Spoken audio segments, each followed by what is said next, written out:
Wilder Show podcast. I'm Scott. That's Lauren. Hello. Hey, man, what a wild time. We're going to do a normal podcast here. We did a special edition for our thoughts on Charlie Kirk. If you didn't catch those, I think it's episode 74. It's the one prior to this one. So let's run down things. Instagram, we're on Instagram. You go to Instagram, search Wilder Show Pod. You'll find us there. Also a link there to the Charlie Kirk podcast we did. If you want to send us an email, send us an email to podcast@wildershow.com, podcast@wildershow.com. The Wilder Show podcast drops Tuesdays, Fridays, 6 a.m. Central Time on Spotify, Apple Podcasts, iHeart, Amazon, YouTube, wherever you get your podcasts. So like, rate, follow, subscribe, and share. And yes, we're on the TikTok at Wilder Show. You'll find us there on the TikTok, so just find us there on the TikTok. Mm-hmm. Well, we have to say what we know so far about all that has happened. It's impossible to believe anyone doesn't know all that happened with Charlie Kirk's assassination. Man, has it been a wild bit of time. Yeah. There is so much to talk about. The shooter is still on the run as of this taping. Mm-hmm.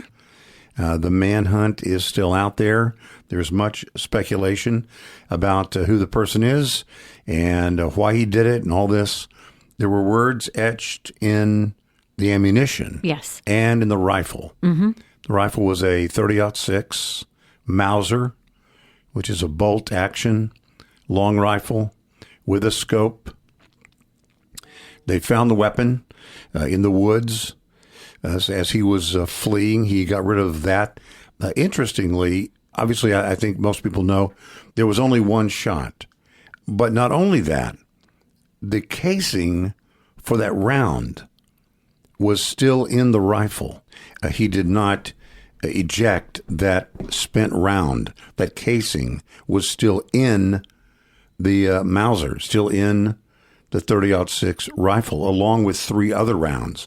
So 3 other rounds were ready to be fired off, but he never needed to fire off the second, third, or fourth round, and the original round, the only round that he fired, he did not even eject that shell to load the next round. That shell was still in the rifle after it had been spent, along with the 3 unspent rounds. And that's how they knew that there was etchings or scrawlings or whatever on the rifle and also on the ammunition. They found things on it, and it's some kind of anti-fascist and trans something, and that's all I know. Mm-hmm. That is what was reported, I think, in the New York Post and the Wall Street Journal, I think, yeah. Some news outlets are delaying and telling what they know, and some news outlets are not even telling what they know. Mm-hmm. As of this telling, he is still on the run. There was a press conference that was scheduled for, as you're hearing this, yesterday in the afternoon, and that was canceled.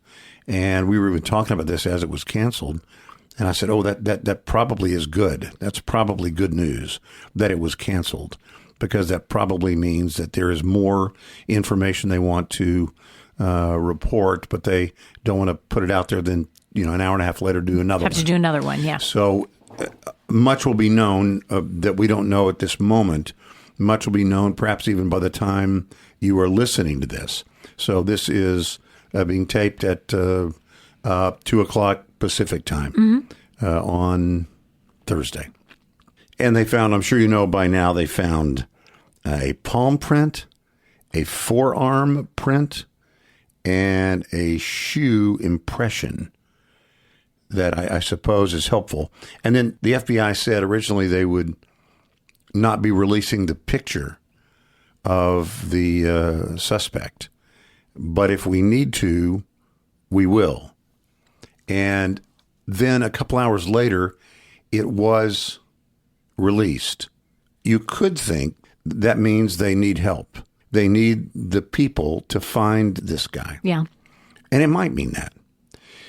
But it could also mean that they know he is watching the news coverage. He is following the news coverage. And once he knows that his picture is out there, everyone with a phone, like, what was it, Mangione? Yeah. Like the Mangione thing. He goes into a McDonald's. Now, it might be that they already know where he is, or they have some idea of where he might be. But the paranoia that comes in when anyone knows that anyone with a phone has a picture of you and that you're most wanted could result in a big mistake you would make and make it easier for you to be captured. Yeah. There was $100,000 reward that was posted for information leading to the arrest of the person. Then one conservative person came in and said, I will up that by $25,000. And then another one, Robbie Starbuck, said, I will match that at $25,000. And I'm asking others to do the same. It's currently at $150,000. I wouldn't be surprised if Elon Musk came in and said, let's make it an even million. This guy will be found. And just a reminder, in the irony of ironies, there is the death penalty in Utah. Right. And as I recall, it is a firing squad, which wouldn't that be ironic? Yeah. One of the things that makes this different, it is unlike other assassinations. And think about this for a second. 1968. You had Bobby Kennedy. Obviously, before that, you had John F. Kennedy. In our history, we've had lots of political assassinations. We've had recent attempts on Democrats and Republicans for assassination. Some state Democratic lawmakers were assassinated at their home recently in the last few months. You look at Steve Scalise, who was playing baseball, and he was a Republican playing in the mixed game of Democrats and Republicans, and he was fired on, and he was almost killed. So what makes this different, if it is different? I think it'd be easy to think, well, we're going to, the news cycle is quick. We're going to be on this for now, but it's going to fade, and it's going to go to something else. Can I tell you, I don't think that's going to happen here. I don't think so. I don't think that will happen here. This is different. It's not different because it's Charlie Kirk. Well, it is different because it's Charlie Kirk, but it's different really because of this. Charlie Kirk was assassinated for exercising his First Amendment rights simply by saying things that some people didn't like. Yeah. That's it. That's why he was killed. He was not a politician. He was not an office holder. No. He was a private citizen. Can you think of another private citizen who, in ago times, was assassinated because of his political beliefs that were unpopular with some? Can you think of anybody who fits that mold? I think of Martin Luther King Jr. Right. Has that died down? Did that fade away? No. Didn't that birth a movement that is alive and more than well today? I think that's what we're going to find here. This is not going away. Now, there are some people that will take this and they'll take it and use it as, for lack of a better word, ammunition to pursue something violent. I do find it a little bit interesting to watch the news and to have the news people say, when they're talking about the potential of violence that might come as, retribution or revenge for what has happened to Charlie Kirk. I love to hear liberal commentators say, that's not what Charlie Kirk would want. I've never heard you be concerned about what Charlie Kirk would want before. That's amazing that now you have some interest in what Charlie Kirk would want. It'd be wrong to use it for violence, obviously. That is not the way that he would do it. It's not the way he ever did it. Look, he was very bombastic, and he was very straightforward when he talked to people on his side of the political aisle. He would tell them, be courageous, be bold, do all this kind of stuff, right? Right. But when he talked to Democrats, when he talked on these college campuses, he wasn't like that. He simply was saying, engage me, prove me wrong. This is what I believe about this. Prove me wrong. This is what I believe about that. Prove me wrong. Let's have a dialogue. Let's fight it out with words. With ideas. May the better idea win. He made the assumption, and I think it's a fair assumption, that people in colleges, campuses, deep inside them, they might have some desire to know the truth. They might really want to know. They may be exploring. those of us who are Christians know that for everyone who's not a Christian or not a Christian yet, they are in a day of ignorance. They just don't know. It's not necessarily that they're evil. It's not that they've rejected anything. It's that they don't know. And everyone who is a Christian, there was a day for you, for me, at which point we didn't know. We weren't evil. We weren't maybe even actively rejecting it. We just didn't know yet. And so in the same way, I think he treated conservatism that way. I think he would make the case about can a man give birth to a baby? Why don't we say anymore that it's a woman? We don't say it's a pregnant person. It's a woman. Only a woman can be pregnant. That's a fact. And so he would talk about that, engage people. And it would be funny, and we've talked about this before off the air, it'd be funny when they would run out of juice, right? They run out of the things that they've been trained to say, not even things they've thought of, not even things they believe, just things they've been trained to say. Mm-hmm. They run out of them. They go into name calling, go into personal things, because they don't really believe what they say they believe. The president came out and said Charlie Kirk's killer is an animal. Took questions on the lawn. This is very tough, these things that are going to be... These are very tough things that I think are going to come out in the days ahead, whether it's about the shooter, whether it's about the motive. The one thing you don't have to worry about is what's going to come out negative about Charlie Kirk. Nothing. He was a believer in Jesus Christ. He was open about that. He didn't hide it. He never hid it. He was happy to tell people about it. I heard someone define him as the happy warrior, and he was. Mm-hmm. He was a happy warrior with words. And he was loaded for bear on any debate. I've never seen anybody who could debate so many different things with anyone who would walk up as well as he could do that. No, I never.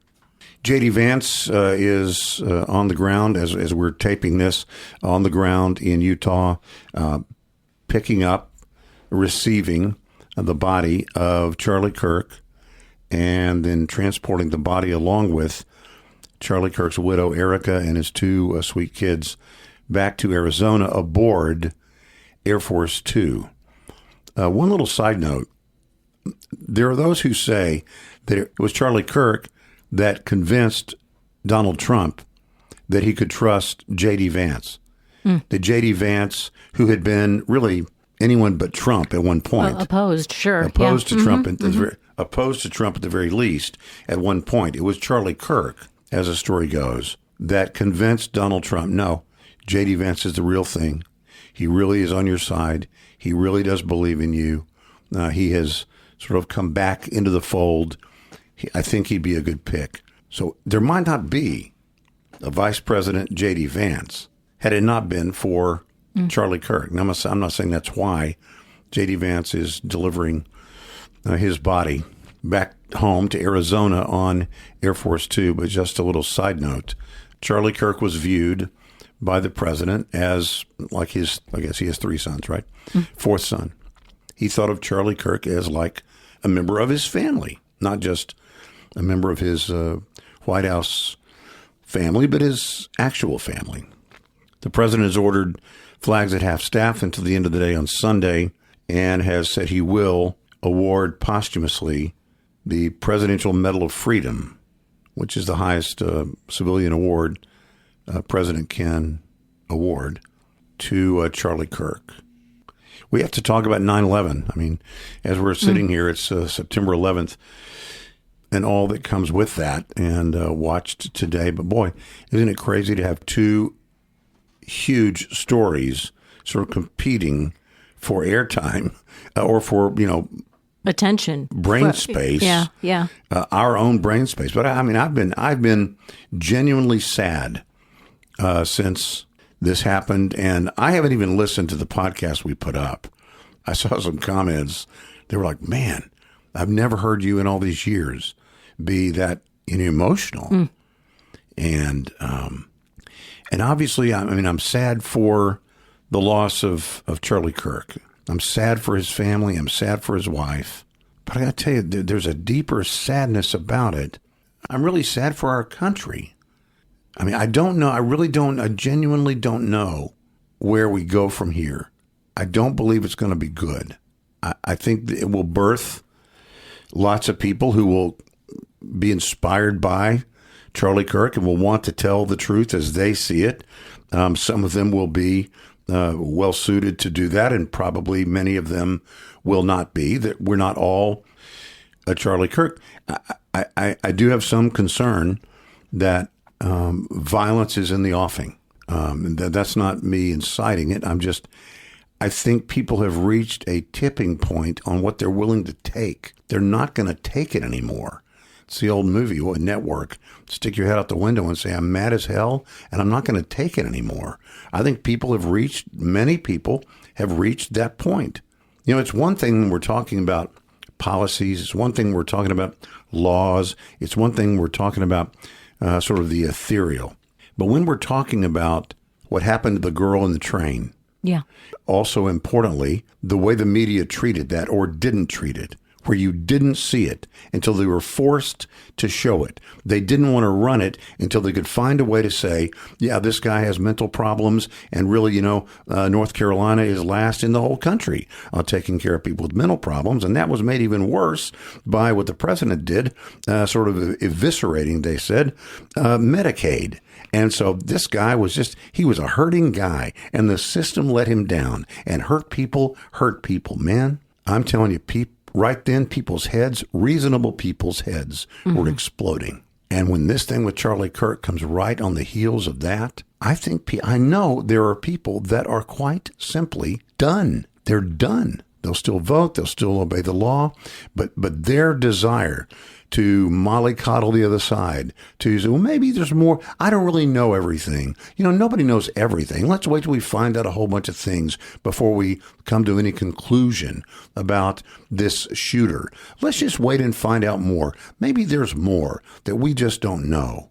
Sometimes we do. Sometimes we know enough. Just like if somebody wrote Heil Hitler, or had swastikas on the gun, or had words that were hating Jews, or hating homosexuals, or hating whoever, hating women, had a radical position regarding pro-life, and were willing to do extraordinary things, illegal things, violent things to, quote, make that right, to protect the unborn. If those things had been etched, believe me, people wouldn't be saying, there's some nuance here. Let's try and find out more. That guy, he's hurt. And hurt people. No, that's not it. Sometimes we have enough information. Well, I don't know anything about this particular case, but we may reach a point where, and maybe by the time you even hear this, we will have enough information to know what the deal was. And then people are going to have to figure out. I do think, Turning Point USA, right? Yeah. TPUSA, Turning Point. A lot of people have said we have reached a turning point. I would say we've reached a time for choosing, to borrow from Ronald Reagan. It is a time for choosing. You have to pick which side you're on. I'm sorry. It'd be great if you could be over here for a little while, then be over here for a little while, but I don't think so. I think those days are over. I think you have to pick. You have to decide which side you're on, and that's it. So I'm nervous about it. So my sadness, yes, had to do with the human tragedy that we all almost witnessed. And can I say a word about that? I don't watch that stuff. I don't watch things like that. I know there are things that are out there that I could see. I can look it up. I can find it like that. I don't want to do it. When it's fed to me, I don't look at it. I don't. I don't think it's good for us to do that. I don't need to see that to know that it was horrible. I don't want that to be my memory of Charlie Kirk. Yeah. I don't want that to be my memory of anybody. Anything that involves real human suffering. I don't like watching people getting beat up on the train. I don't like watching street fights or girls in the lunchroom pulling each other's hair with one hand and punching them in the face with the other. I don't watch that stuff. I think it's bad for our souls. I don't think we should do that. Mm-hmm. So I don't. I don't think my opinions on all this stuff are not lessened. They would not be richer if I were to eat that stuff up with a spoon. I don't think it's necessary.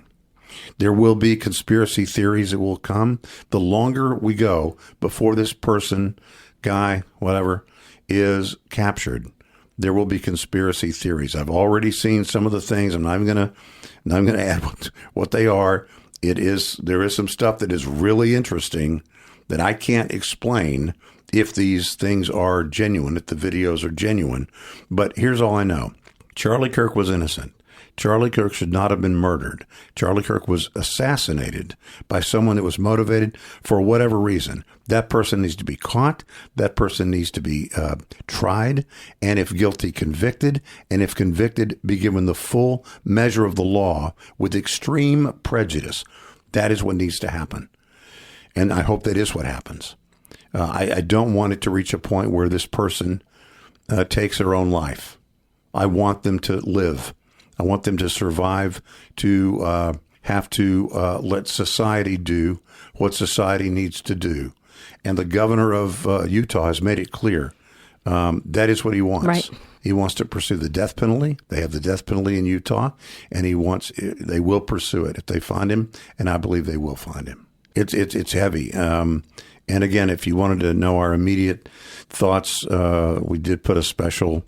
No music, no nothing. Didn't say when the podcast dropped. Didn't give an email address. Nothing. No promos. No nothing. Just told you our thoughts. Pretty raw, I must say. And I haven't listened to it. Probably won't. But if you would like to hear our initial thoughts, that is episode 74, and you can find out, wherever you get your podcasts. Well, because you're here. Let's say on a much lighter note. We have been asking for your emails to send us a note about October 3rd. Yes. We wanted to know what? We have an event planned, and we have an opportunity to bring some people with us. We do. So first we were asking about your availability for that evening for Friday, October 3rd. Weren't telling you what it was, so it is entirely possible that it might be something you're not interested in, although it'd be hard. I don't know. Hard for you to believe. Hard for me to believe that you wouldn't be interested in it, but too. there certainly is that chance. So we were asking for people to send us an email, let us know if you are available and if you would like to be considered, or if you would at least like to know more about it. And we do have we have a healthy group of respondents now. Thank you for that. We have not replied to anyone yet, Correct. so don't be concerned if you've not received a reply yet. But we are going to pull some names out of a hat and reply to everyone. Sure. But we'll let you know either way if you are among the chosen for the limited number of opportunities we have. And let me also say that it's not that you couldn't go to this event on your own. You could. We simply have a few tickets that we will give away, and but we will still send the note to everyone about how you could be a part of it if you'd like to. Yeah, soon and very soon. Very soon. I mean, within the next week for sure. It's not something I don't think you would find on a calendar somewhere. If you were to go out and sort of look for what is it they're talking about, I don't think you'd find it. Maybe if you've been involved in it in the past or attended in the past, then you might have heard about it this year. But otherwise, you probably wouldn't be able to. So don't even look. Don't worry. We'll send you a note the next week.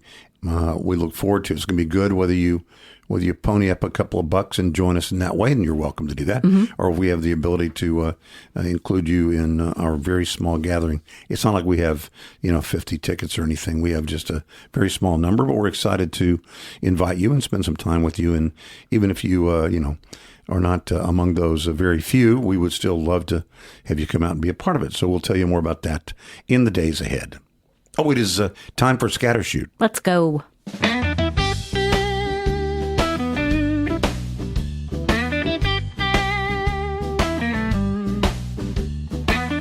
Wilder Show Scattershoot. Yeah, here we are on the Scattershoot. Glad you're here. What do we got for our Scattershoot? I'm not a grandparent yet. I'm not rushing anybody. I'm hopeful that it will happen at some point. As Like was you I. are a grandfather. I am. I don't know when it will happen, but one thing I'm grateful for, when I was raising my kids, there were, when they were teenagers, some new book would come out about, raising younger kids, or somebody would have, offer advice or something like that. And I think, oh man, I wish I had known that, 8 or 10 years ago. That could have been a game changer, for the way I did A, B, or C. So now I'm kind of collecting all of these grandparent things in an effort to be the very best grandparent I can be. So lately I'm making sure that I don't develop Gramnesia. Gramnesia. Gramnesia. Is that when you forget who won the award last time? It is. No, it's not. It's not. Gramnesia. It's a new term, and it refers to the habit of grandparents to no longer remember accurately what their young children were like when they were young children. To make them look better than they were? It's like the rose-colored glasses that you might, with which you might view the past. I kind of remember, between my first two kids, I remember thinking that I had forgotten so much, and I think we forget so that we will, God helps us forget, so we will keep having them. Just because those first couple of months can be so brutal that, if you steeped in that, it would be harder to convince yourself, I'm going to do that again and again and again, however many times. Let's get another puppy. That you do it. So apparently, and let me just say, puppies, I've been around people raising puppies. Babies are still harder. No question. Now, of course, the reward is a million times greater. But anybody who tells me, that puppy is like the first couple of months of new parenthood. It's tough, but it's not the same as that for so many reasons. Right. But so Gramnesia. Let me give you an example. Okay. You're with your son and daughter-in-law. Okay, and little John West. Maybe make that. The example. That's fine. And you're talking about, maybe they're having a hard time finding food that John West really loves. Well, let's say the grandson maybe is he's a little bit of a picky eater. Yeah. I'm not saying that. This is just for example's sake. And you say, your dad wasn't like that at all. He would eat whatever we would put in front of him. Right. He was a great eater, never had a problem. Yeah. And that might not be really true. Yeah, right. And all it does is make your now grown son and your daughter-in-law just feel like, first of all, kind of defeated, and also like you're not only watching, but you're watching and judging. And that is not good for anybody. Let me ask this. Yeah. Is the heart of that just that Gramnesia is that you have sort of forgotten and you are idealizing how great your kids were when they were younger? Or is it that many people believe that children are simply a product of good parenting, and so you want to remember that your kids were so good, they weren't picky eaters, they slept through the night, blah blah blah blah blah, and that really is a reflection on you as a parent, and you're sort of judging your kids, in this case your son, your daughter-in-law. You're saying you guys aren't doing it right. If you were doing it right, you would get the results that we got. Which is it? That could be true for plenty of parents, but I think also a lot of the times we forget what it's like having young kids. Like we forgot between kid number one and kid number two. If it's 30 years ago, 25, 30, 35 years ago, you forget what it was like to have young kids, and you forget what a struggle it can be sometimes. And if you see, if you're idealizing what it was like for you, that can make your grown kids and new parents feel like not only like you're watching and judging, but sort of like, well, what am I doing wrong? If this was so easy for them, why is it so hard for me? The survey asks, what would you do to get out of debt? Now we're talking about the survey asked people whose average debt was $34,500. Okay. So a significant amount of debt. Sure. To what lengths would you be willing to go to get rid of it? 43% said that they would gladly purge half of their earthly possessions in return of a purging of all of that debt. Would you do that? Get rid of half of your stuff? I mean, assume you get to pick the stuff. Half of your stuff you have to get rid of, but then you're out of debt. I got too much stuff. I would do that. Sure. I would do that. Okay, how about this? 38% they'd partake in a questionable health study, serve as a guinea pig for a drug that has not yet received FDA approval if it meant getting out of debt. I did, while you think about that, there was a period of time when my kids were young and I was a stay-at-home mom. Didn't have any outside income, so I would participate in some of these. They were like, you could go to this testing place and maybe drink 4 different kinds of sodas, and tell them which one you like best. Pay $40 or whatever. Testing. Maybe they would send you home with a couple of different face lotions or something, and you would write down your thoughts on that. Okay. And you would get paid, $25, $50. Sometimes it would take a couple of weeks to get through it. Once I got paid $75 to get little tiny dots of sunburn. So they tested to see how quickly my skin would sunburn. I paid $75 for that. Oh, my goodness. Didn't take very long. No. As it turned out, it was like 14 seconds. In 14 seconds, I would get, significant sun exposure. Yeah. So that was not even really to get out of debt. That was just for, $75. I only had one thing like that I ever did, and I don't know how I was even asked to do it.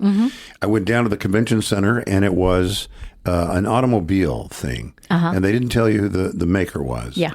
And it's hard for us all to remember there was a day when, the brake lights on a car. The brake lights on a car are basically along the bumper. But there was a day when all the brake lights in all the vans were also on the bumper. Okay. But they were testing to see, what did I think, not just me, it was some other people, but what did I think about brake lights being along the sides of the top? And you see those now. Oh, yeah. Yeah. Everywhere. That's where they put them now. But before that ever took place, I was part of a group that said what we thought. Did they pay you for your time? Yeah, I paid like $45 or something. Okay. All right. $45 to come in and just tell us what you think. That's all. We didn't know who it was. It may have been Dodge or somebody. Whoever was the first to put those on the side, and then everybody decided to. I'm gonna do it. And I think there was a safety issue too, and that may have been actually before we also even had that thing where you had to have an additional brake light in the middle. Oh yeah, of the window. Way in ago. There also was a time where you had to crank start the car in the front with a big circular thing. It was. Okay, the last one is the most drastic. Yeah. Would you sell an organ if it meant getting out of debt? One of my own? Yes, your own. Can't sell your brother's liver. Well, in that case, then no.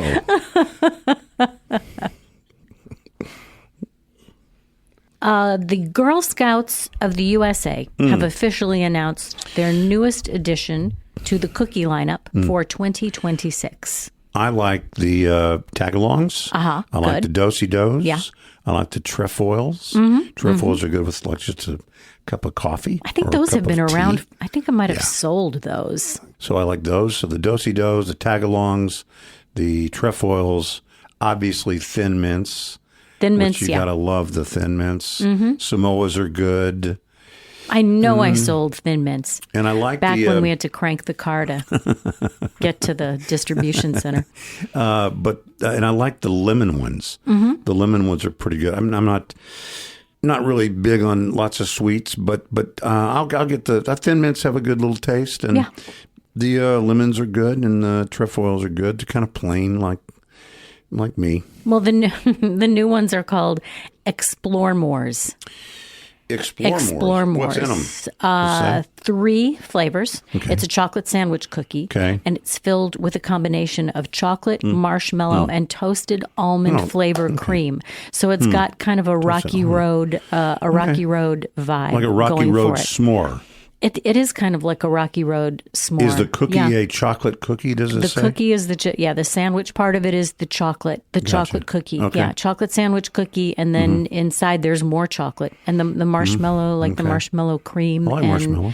And the toasted almond flavor I like cream. that flavor.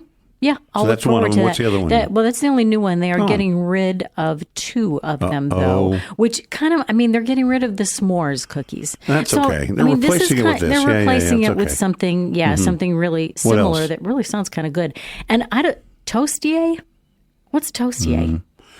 I don't know. I don't know what that is either. I don't think I've ever had Maybe those. that's why they get rid of it. The Toastiers must not be very popular. And I don't have the complete list, but I can tell you that Thin Mints, peanut butter patties, and Samoas are safe. You will be able to get those. I can tell you right now that Thin Mints are 80 calories. I know what this is. Per 2 Thin Mints.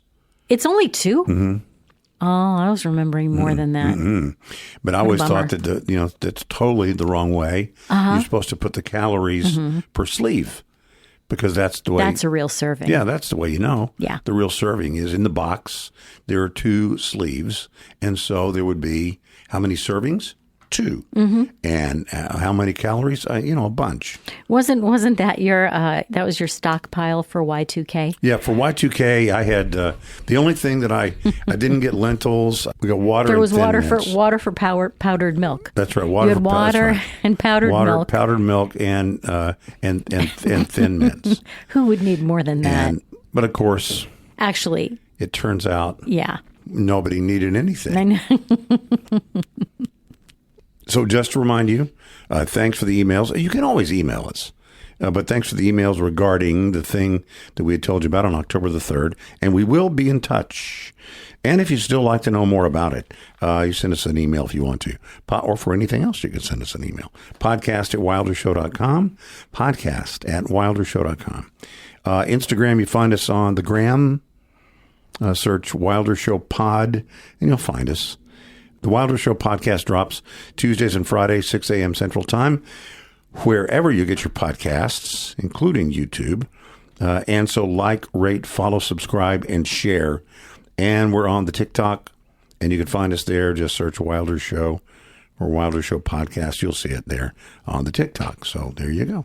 And Lauren, thank you. You bet. And we'll see you next time. Da da da da da da da da da da da da da da da da da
da da